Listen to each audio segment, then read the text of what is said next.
And to our dear graduates, you have come to us from California and from Indonesia, from Utah and China, from Korea and Texas and Scotland. Some of you are veterans. Some of you are already ordained. Some of you have worked at a funeral home. Others have been teachers. Some have even worked in investment banking. You've come to us bearing knowledge and experience and your own beautiful selves, queer and not, trans and more, of many colors, of many religions, of no religion at all. You've honored us with your presence, and you've taught us and each other. From those who entered in 2015 or 2016 or in an unnamed year earlier than that, our long-suffering doctoral students, we have been together through a few hard years. You've taught us, the faculty and staff, to ask questions about justice, about citizenship and belonging, about grief and anger and hope at this moment in our nation and the world, about bringing new kinds of knowledge and experience into the classroom.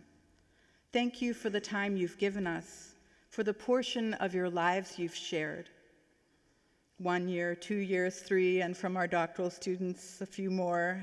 Your sweet labors, which have added so much to our lives, your children whom we've celebrated, and your publications that we've admired. And we will be part of your lives forever, not only intellectually or in your memories or in your networks or your friendship, but in the databases of alumni affairs. They will pursue you wherever you go. I'm an alum, and I can promise you they still send me news. Once I got an email on the topic of changing careers. It worried me deeply. Was it a sly joke from a colleague or a hint from my dean? From convocation to your commencement tomorrow, from theories and methods in the study of religion class to today, you've come very far. From that moment when someone who would later become your friend did a lot of posing in section about knowing Judith Butler's theory, or maybe did know it. From that moment in the library when someone got all Foucauldian on you. It has been a late night, bleary-eyed, early morning, exciting journey. Speaking of theories and methods, today I want to talk with you briefly about the joy of saying I don't know. This is not to celebrate ignorance.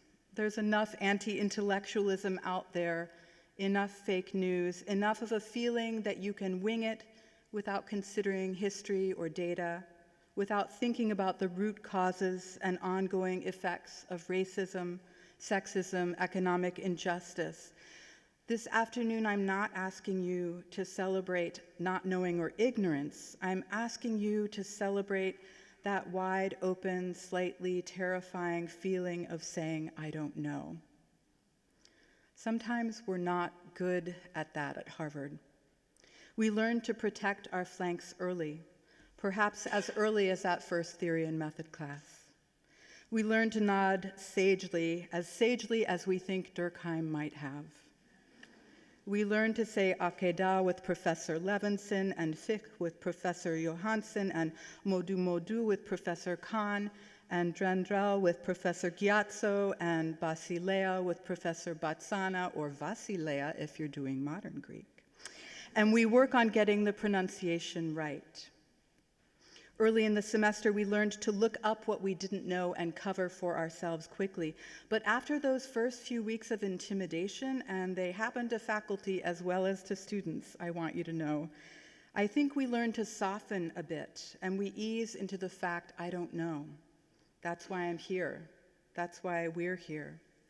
And the best experiences at HDS are perhaps those in which we don't even need to admit that we don't know. Face to face, on the couches outside of the library, we ask a question of someone whose viewpoint and life experience are utterly unlike our own. What do you think? Or alone at our desks reading some ancient text, we puzzle away considering, I don't know what I think about that. I don't know what that city looked like, how the temples smelled, how the hymns resounded. but I can learn more. Not to get all Socratic on you, but to admit that you don't know can be the greatest wisdom. There's a saying of Jesus that I really like, which comes from the Gospel of Thomas. Jesus says, "Let one who seeks not stop seeking until one finds.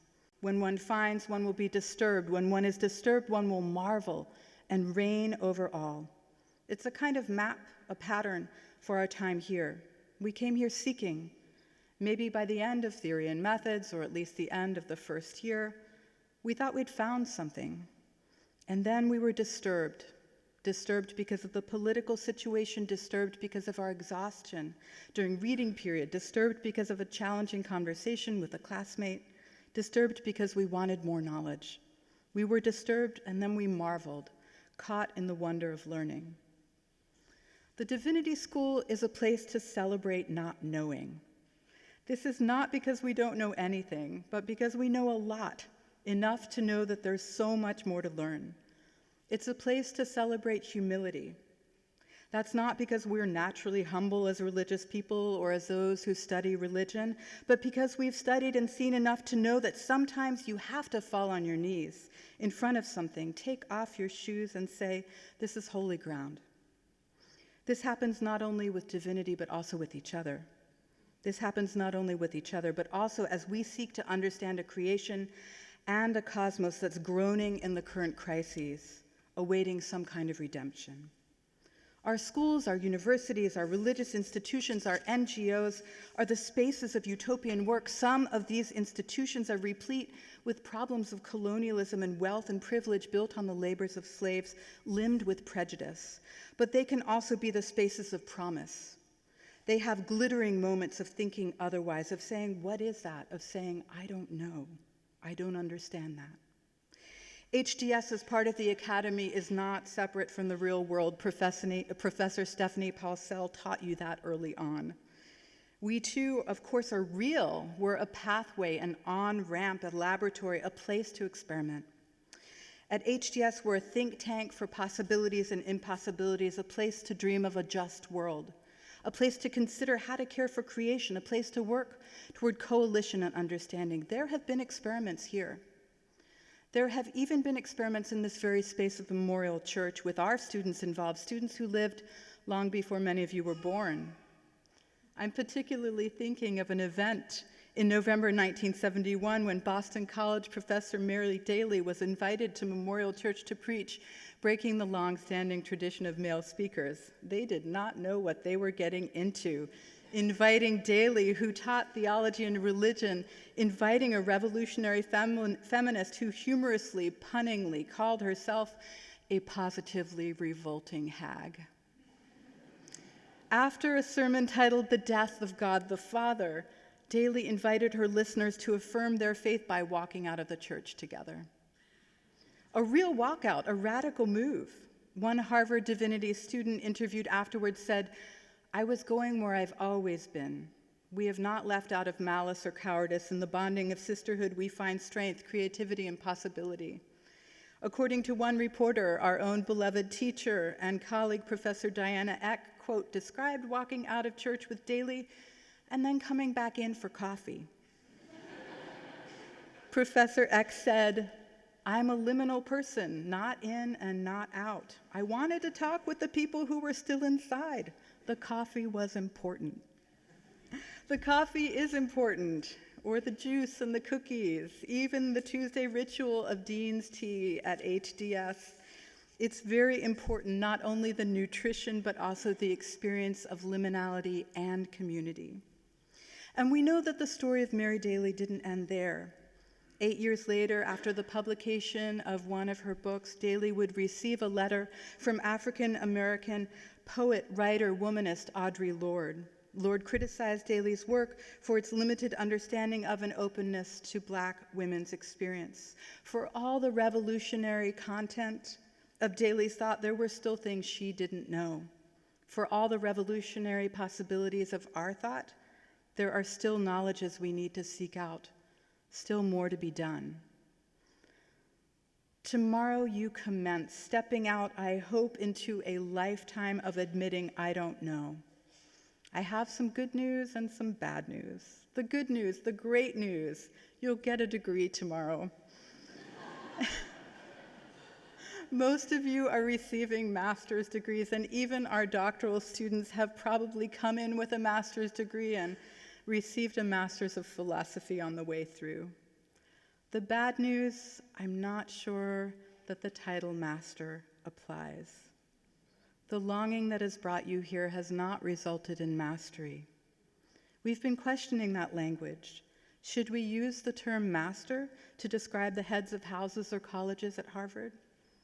How should the term master apply still in this kyriarchal world? I'm using a term from Professor Elizabeth Schussler-Fiorenza's work, a word that indicates the idea that one can master or dominate or own another, an idea that's persisted in various ways and times in the Roman Empire and in antebellum America and beyond. To say I don't know is to reject a false claim of mastery. It's to celebrate ethics. I don't know, and there's more that I need to learn. It's to celebrate curiosity. It's to stretch out longing, yearning for what we don't know and can't even figure out how to capture in language. A kind of apophatic desire. Those of you who have had classes with Professor Stang will understand. I don't know, and I want to learn. I'm still hungry and thirsty for knowledge like a heart longing for streams of water. To say you don't know is to admit that you need the past, that you urgently desire history, that you want the power of the ancestors. To say you don't know is not to be humiliated, but to enter humbly into relation with each other, with the world, with divinity. You've done tremendous things here. We recall your thinking about performativity, ritual, and trauma, your use of queer theory to think about ancient slavery. We remember your work in convening discussions to advance racial justice and healing. We remember your time at a monastery in Japan, or working on a new institute class for the LDS Church, or bringing Latinx voices to the center of conversation, or working or driving a really long way to preach somewhere. We remember your leadership in die-ins, teach-ins, and regular conversations. We remember how you used podcasts, film, storytelling, end-of-term papers to tell your stories and the stories of those about whom you care. We recall your beautiful voices, arguing in the classrooms of Divinity Hall and Andover, translating scriptures, or lifted in song, as we've heard today. We remember your careful papers, rich in footnotes, falling into centuries of scholarly conversation. We're proud of you and grateful. We're grateful for the sparks that you carry from our classrooms, from the library, from the cafeteria in Rockefeller Hall, or from lying outside in the grass outside Andover into the world. You justify us. You make us light. You know a lot. You've learned a lot here. And we've learned a lot from you. While among us you sought for knowledge of each other, which is ever incomplete given our precious differences. You continued to seek and to find yearning in your desire for knowledge, whether of self or of other, or for divinity that's barely glimpsed among the beating wings of cherubim. I hope that your time at HDS has given you a strong spine to face the challenges upon which you commence. I hope it gives you a soft face to enter into further conversation. And every time you write on your resume or CV or say to someone, I have a master's degree from Harvard, maybe pause. Question that idea of mastery. Stretch out towards new knowledges. Continue to say, I don't know. Don't apologize for not knowing. Don't pretend you do know in a world of violent ignorance. May the longing for knowledge that brought you here drive you green and glad through your lives. Seek, find, be disturbed, marvel.